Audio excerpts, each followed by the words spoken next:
Okay, so we're getting ready to start book the second, where we meet our new character, Chiaroscuro.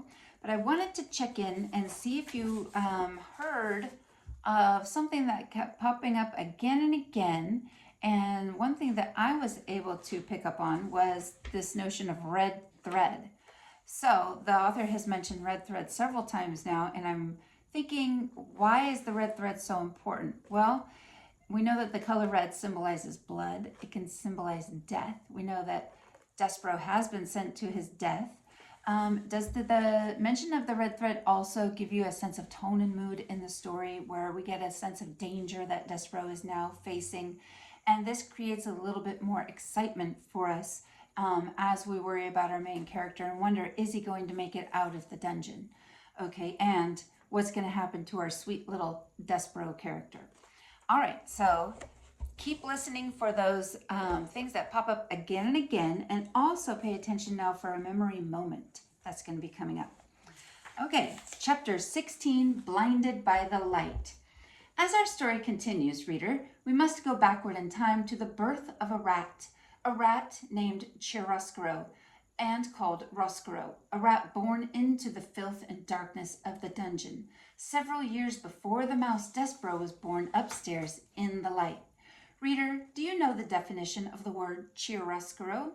If you look in your dictionary, you will find that it means the arrangement of light and dark, darkness and light together. Rats do not care for light. Roscoro's parents were having a bit of fun when they named their son. Rats have a sense of humor. Rats, in fact, think that life is very funny. And they are right, reader. They are right. In the case of Chiaroscuro, however, the joke had a hint of prophecy to it, for it happened that when Roscuro was a very young rat, he came upon a great length of rope on the dungeon floor. "Ah, what have we here?" said Roscuro. Being a rat, he immediately began to nibble at the rope. "Stop that!" boomed a voice, and a great hand came out of the darkness and picked the rat up by his tail and held him suspended, upside down. "Were you nibbling on Gregory's rope, rat?" "Who wants to know?" said Roscuro, for even upside down he was still a rat. "You smart-alecky rat, you smart-alecky rat, nibbling on Gregory's rope. Gregory will teach you to mess with his rope." And, keeping Roscuro upside down, Gregory lit a match with the nail of his thumb, and then held the brilliant flame right in Roscuro's face.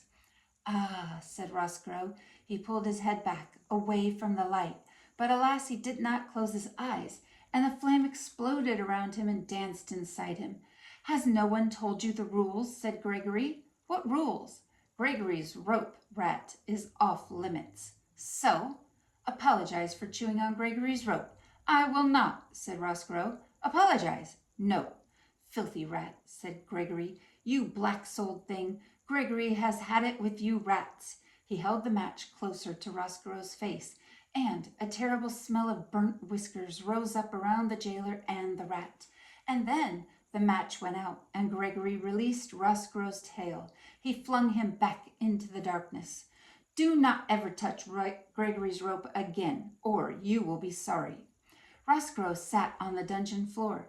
The whiskers on the left side of his face were gone. His heart was beating hard, and though the light from the match had disappeared, it danced still before the rat's eyes, even when he closed them. "Light," he said aloud, and then he whispered the word again, "light." From that moment forward, Roscuro showed an abnormal, inordinate interest in illumination of all sorts. He was always in the darkness of the dungeon, on the lookout for light, the smallest glimmer, the tiniest shimmer. His rat soul longed inexplicably for it. He began to think that light was the only thing that gave life meaning, and he despaired that there was so little of it to be had. He finally voiced this sentiment to his friend, a very old one-eared rat named Botticelli Rimorso. "I think," said Roscuro, "that the meaning of life is light." "Light?" said Botticelli. "Ha, ha, ha. You kill me. Light has nothing to do with it." "What does it all mean, then?" asked Roscuro. "The meaning of life," said Botticelli, "is suffering, specifically the suffering of others. Prisoners, for instance. Reducing a prisoner to weeping and wailing and begging is a delightful way to invest your existence with meaning. As he spoke, Botticelli swung from the one extraordinarily long nail of his right front paw a heart-shaped locket.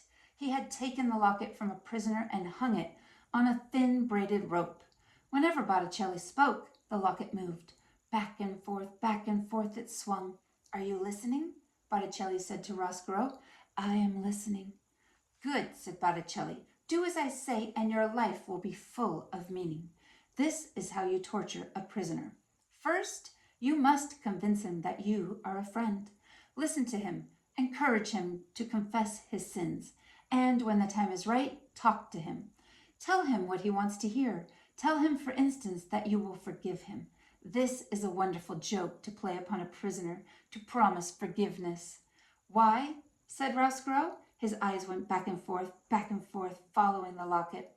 "Because," said Botticelli, "you will promise it, but you will not grant it. You gain his trust, and then you deny him. You refuse to offer the very thing he wants. Forgiveness, freedom, friendship, whatever it is that his heart most desires, you withhold."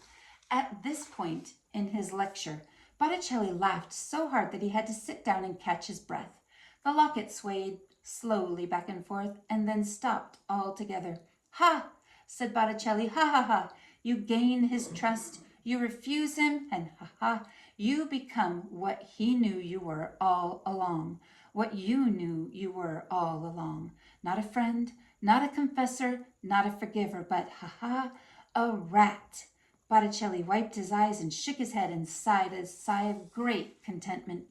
He set the locket in motion again. At this point, it is most effective to run back and forth over the prisoner's feet, inducing physical terror along with the emotional sort. "Oh," he said, "it is such a lovely game, and it is just absolutely chock full of meaning." "I would like very much to torture a prisoner," said Roscoe. "I would like to make someone suffer." "Your time will come," said Botticelli. "Currently, all the prisoners are spoken for, but another prisoner will arrive sooner or later. How do I know this to be true? Because, Roscoe, thankfully there is evil in the world, and the presence of evil guarantees the existence of prisoners. So, soon, there will be a prisoner for me?" "Yes," said Botticelli remorso. "Yes, I am looking forward to it." Ha! Of course you are looking forward to it. You are looking forward to it because you are a rat, a real rat." "Yes," said Roscoe, "I am a real rat." "Concerned not at all with the light," said Botticelli. "Concerned not at all with the light," repeated Roscoe. Botticelli laughed again and shook his head. The locket, suspended from the long nail on his paw, swung back and forth. "You, my young friend, are a rat." "Exactly. Yes. Evil, prisoners, rats, suffering. It all fits together so neatly, so sweetly.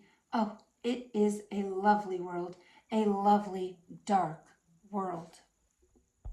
Chapter 17, Small Comforts. Not long after this conversation between Botticelli and Roscoe, a prisoner did arrive. The dungeon door slammed, and the two rats watched a man being led by a king's soldier down the stairs into the dungeon. "Excellent," whispered Botticelli. "This one is yours." Roscoe looked at the man closely. "I will make him suffer," he said. But as he stared up at the man, the door to the dungeon was suddenly flung open, and a thick and brilliant shaft of afternoon light cut into the dark of the dungeon. "Ah!" said Botticelli. He covered his eyes with one paw. Roscoe, however, stared directly into the light. Reader, this is important. The rat, called Ch Roscoe, did not look away. He let the light from the upstairs world enter him and fill him. He gasped aloud with the wonder of it.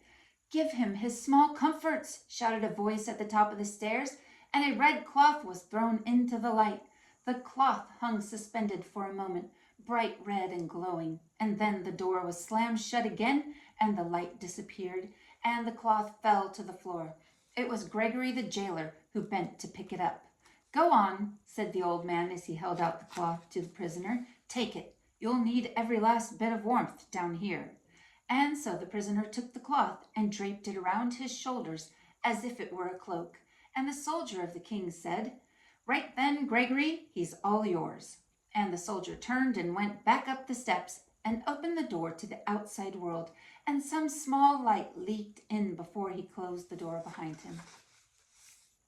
"Did you see that?" Roscoe said to Botticelli. "Hideously ugly," said Botticelli. "Ridiculous. What can they possibly mean by letting all that light in at once?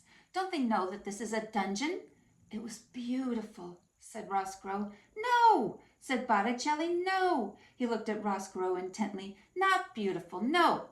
"I must see more light. I must see all of it," said Roscoe. "I must go upstairs." Botticelli sighed. "Who cares about the light? Your obsession with it is tiresome. Listen, we are rats. Rats. We do not like light. We are about darkness. We are about suffering." "But," said Roscoe, "upstairs." "No buts," said Botticelli. "No buts. None. Rats do not go upstairs. Upstairs is the domain of mice." He took the locket from around his neck. "What," he said, swinging it back and forth, "is this rope made of?" "Whiskers." "The whiskers of whom?" "Mice." "Exactly. And who lives upstairs?" "Mice." "Exactly, mice." Botticelli turned his head and spat on the floor. "Mice are nothing but little packages of blood and bones, afraid of everything. They are despicable, laughable, the opposite of everything we strive to be. Do you want to live in their world?" Roscoe looked up, past Botticelli, to the delicious sliver of light that shone out from underneath the door. He said nothing. "Listen," said Botticelli, "this is what you should do. Go and torture the prisoner. Go and take the red cloth from him. The cloth will satisfy your cravings for something from that world. But do not go up into the light. You will regret it." As he spoke, the locket swung back and forth, back and forth. "You do not belong in that world. You are a rat. A rat. Say it with me." "A rat," said Roscoe. "Ah, but you are cheating. You must say, 'I am a rat,'" said Botticelli, smiling his slow smile at Roscoe. "I am a rat," said Roscoe. "Again," said Botticelli, swinging his locket. "I am a rat." "Exactly," said Botticelli. "A rat is a rat is a rat. End of story. World without end. Amen." "Yes," said Roscoe. "Amen. I am a rat." He closed his eyes. He saw again the red cloth spinning against the backdrop of gold. And he told himself, reader, that it was the cloth that he desired and not the light.